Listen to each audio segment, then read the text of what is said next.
All right, everybody, this is something I've been wanting to do for a while. So, welcome to the Star Trek Rewatch. Now, this is not going to be one of those ones where you watch me watch Star Trek. There's plenty of people out there that do these, watch along episodes. The idea here is for you to watch the Star Trek episode, then to come here after you finish watching it. I'll give you an episode recap, give you kind of like my thoughts on the episode, if it was a good episode, a bad episode, and we'll go from there. I'm going to try to keep these short. Unfortunately, I'm aiming for about 10 minutes. I don't want these to be real long because I know if they go over 10 minutes, like nobody's going to watch it. So we're aiming for 10 minutes. This is kind of the setup introductory episode. We're going to talk about the Man Trap, which was first broadcast in the United States on September 8th, 1966 at 8:30 p.m. However, everybody's going to be celebrating Star Trek Day a couple days from now. I wanted to get ahead early before I get drowned out by everybody else and do it on the proper Star Trek Day, which is September 6th, because Star Trek's debut was actually in Canada 2 days before it premiered in the United States. So on CTV in Canada, Star Trek episode The Man Trap was broadcast on September 6, 1966. So here we are. Today is the 58th anniversary. I will be using for my summaries the Star Trek Compendium by Alan Asherman. Okay, there's several versions of this available. And this one here, we'll just dive right into it. Now, the thing about this episode, The Man Trap, this is not the first episode produced. In production number, it's number 6. All right, and the first draft script for this came out in June 13th, 1966. The final draft was turned in on June 16th, and the episode was filmed in the middle of and in late June of 1966. The writer for this episode was George Clayton Johnson. The director was Mark Daniels. The composer, and I think this episode's got a great score, was Alexander Courage, who also did the theme for the show. That opens in all the opening credits with William Shatner's dialogue, his monologue, "Space, the final frontier. These are the voyages of Starship Enterprise." Then it kicks in with that awesome score by Alexander Courage. The photographic effects for this episode were done by the Howard A. Anderson Company. There's several effects houses that did effects for this show. Unfortunately, all those effects shots were removed and replaced with CGI. They took out all the original effects in 2006 on the remasters and put the new effects in. Now, you can still watch the original effects if you buy the Blu-ray version. You can watch either the original effects or the CGI effects. But the only way to watch the original effects on this show now are to watch it on VHS, Blu-ray, or Laserdisc.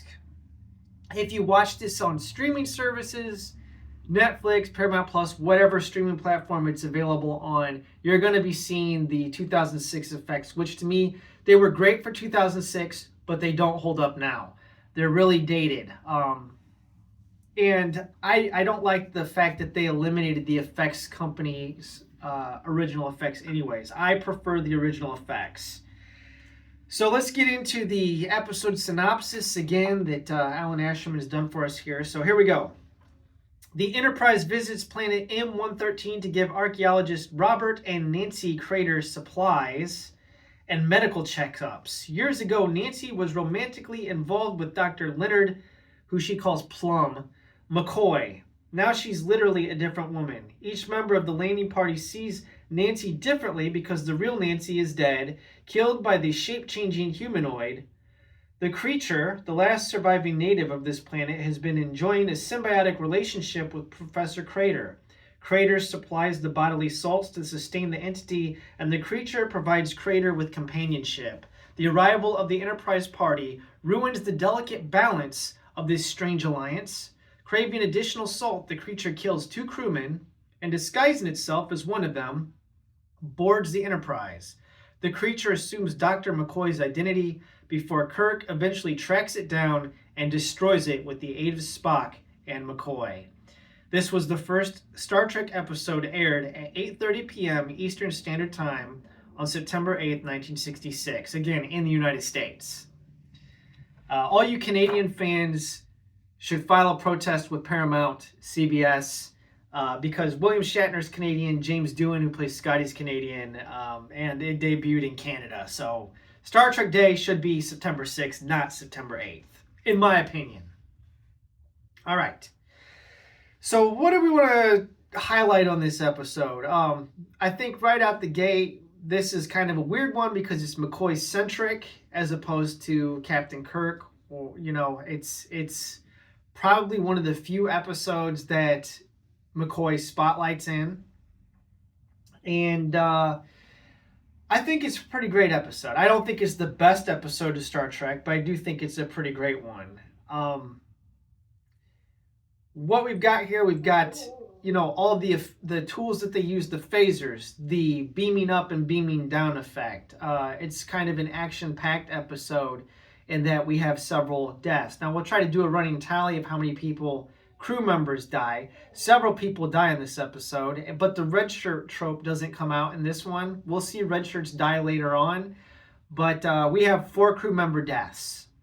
So actual crew. In addition to Dr. Crater and the creature itself. I think that's 6. There might be more than 6 deaths. I didn't count. I just counted the crew members, so 4 total. Now, the transition shots when the creature shifts shape or assumes other identities, I think is a really great effect. I think it holds up really well. So that would be my best for the effects shots. My worst effect in the episode would have to be the hand puppet when Janice Rand, who's played by Grace Lee Whitney, talks to Sulu, who evidently is a botanist. He's into botany. The puppet, they name it Gertrude, but it's clearly just a dude's hand inside of a puppet sock thing. It looks terrible. It's kind of laughable. I think Spock's a little bit out of character in this one. He seems overly emotional from the Spock that we'll get used to later in the series. Of course, I think this is something in these early episodes where Nimoy doesn't quite have the Spock character completely worked out. For instance, when he walks in and he starts, at the end of the episode, he starts beating the creature who looks like Nancy Crater at that time, who's played by Jean Ball, B-A-L. And her husband is played by, what's his name here? I'm trying to find it for you. Alfred Ryder. Alfred Ryder plays Professor Crater. I recognized him from the John Wayne movie True Grit. Actually, there's quite a few Star Trek actors in True Grit, so when we get to those actors, I'll be referring back to it. But they both do a fun job. But that scene at the end when Nancy, is getting beat in the face by Spock, he's basically going, if this is Nancy, could she take this? And he's double X handle chopping her, and then she just backhands him across the room. It's pretty funny. Before McCoy blasts the creature with the phaser, destroying it. It's kind of hypnotizes people. It changes shape to appear as what people want, or that's why it's called the man trap. For instance, when they first beam down to the planet, Kirk, McCoy, and the crew member there that goes with them that dies first all see the creature differently. And that guy sees it as like a blonde woman, which he says, you remind me of somebody from Wrigley's Pleasure Planet. So Wrigley's Pleasure Planet clearly must be like the forerunner of Risa, which would pop up in The Next Generation. Now, about this episode, I think the original series is much more Wild West. Gene Roddenberry pitched it as Wagon Train to the Stars. And, Star Trek The Next Generation should be much more diplomatic. But I think that Kirk, you see him here. He cares for his crew. He cares for his ship. Was it right to destroy the creature? And I'm going to defend Kirk's actions here and say, yes, they're out in the frontier. This thing has killed 4 people. It's craving salt, but it's acting irrationally. It has a salt supply. There's no need to kill crewmen. So it's incredibly hostile. It's not behaving logically. Therefore, I think his choice to destroy it, I think, was the right decision. if they were in Federation space where they could quarantine it and maybe go to a space dock and sweep the ship or something, I just don't think that's an option. You know, this is a very primitive Starfleet compared to what we get later on in Star Trek The Next Generation and Deep Space Nine and so on and so forth. So I'm going to defend Kirk, his actions to destroy the creature. If the creature seemed like it could be reasoned with or it was behaving in a manner that seemed, you know, rational, then yeah, I don't think he should destroy it. But this is one of the things that I think puts Kirk ahead in my captain ranking over Picard, because when you get to TNG, the crystalline entities basically wiped out thousands of people. It's shown that it's just, you know, it's hostile towards humans, or it doesn't regard human life. And Picard's trying to communicate with it, which is like, why? It's dumb, dude. Like, destroy it. So that's controversial opinion. Anyways, yeah, there you go. I hope this was short, sweet, to the point. I know a lot of people have talked about Star Trek ad nauseum. The reason why I wanted to talk about it is because here we are at the 50th anniversary. Modern Star Trek, I don't care for it. I think it's all just trying to strip these legacy characters. It doesn't have anything interesting to say. So for me, Star Trek was at its peak from 1966 to 2005 when Enterprise went off the air. I don't really care for anything from 2009 and beyond. This modern Trek, I don't even recognize it. Original Trek for me is my favorite series. Doesn't mean it's the best, but it's my favorite. I grew up watching it, you know, with my dad. I was exposed to it at a young age, and it's always kind of been a nostalgia thing. But I think it's more than nostalgia. I think it's actually a good show. Again, I really don't have a whole lot else to say. I don't want to drag this out because I know I'm going to lose the attention span of the audience. So we'll aim for trying to keep this to 10 minutes. And if I have something else to say, you know, where it's going to go on, because we're already at like the 12-minute mark, I will maybe try to warn you in advance that the episode may go a little bit longer. Like I said, being the introductory episode, this is going to be a little bit longer in length. I'm not going to talk about the cage today. I thought about talking about the cage, but I kind of wanted to go in production order, or not production order, but episode order as they premiered on television. Nobody actually saw, with the exception of going to a convention or something, the episode The Cage until like 1987 or 88 when they broadcast it on television for the first time. So there's no need for me to really talk about it. I might talk about it at the end of the series in a series wrap-up, but not going to do it now. Maybe we'll do it at the end, because I think Turnabout Intruder is pretty terrible.